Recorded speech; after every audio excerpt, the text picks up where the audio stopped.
Chapter 16, Pain and Protest, 1963 to 1965. A few weeks after the March on Washington for Jobs and Freedom, tragedy struck again. 4 girls were killed in Birmingham, Alabama. Cynthia Wesley, Carol Robertson, Carol Denise McNair, Addie Mae Collins. White supremacists and members of the KKK bombed their church. Again, the nation and the world watched. Outrage spread. Angela Davis, who grew up in Birmingham, was a college student studying in Europe when she heard the news. Her family had been close friends with the Robertson family. She lived in the same neighborhood as the Wesley family.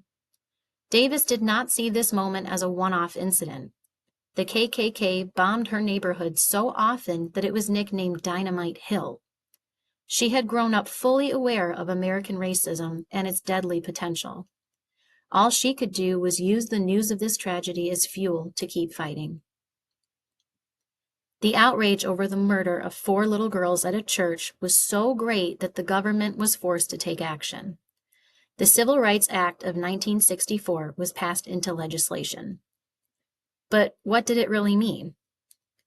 On paper, it made it a law that discrimination on the basis of race was illegal. Malcolm X spoke out not against the bill, but about the likelihood of the law actually ever being enforced. Angela Davis felt the same way. Because laws alone have never been powerful enough to create freedom for all.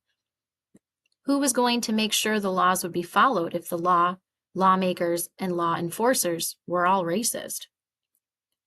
Today, activist Angela Davis reminds us freedom is a constant struggle, that it takes more than laws to bring about freedom for all. It takes people power to imagine and build a movement for all humanity. Police brutality continued. The KKK continued. Job, housing, and education discrimination continued. Black political movements were not satisfied with what the government was doing for Black people, so protests continued. But without power, all the protesting in the world meant nothing. So there was a shift from fighting for civil rights to fighting for freedom. The difference between the two is simple. One is a fight for fairness, the other, a right to live.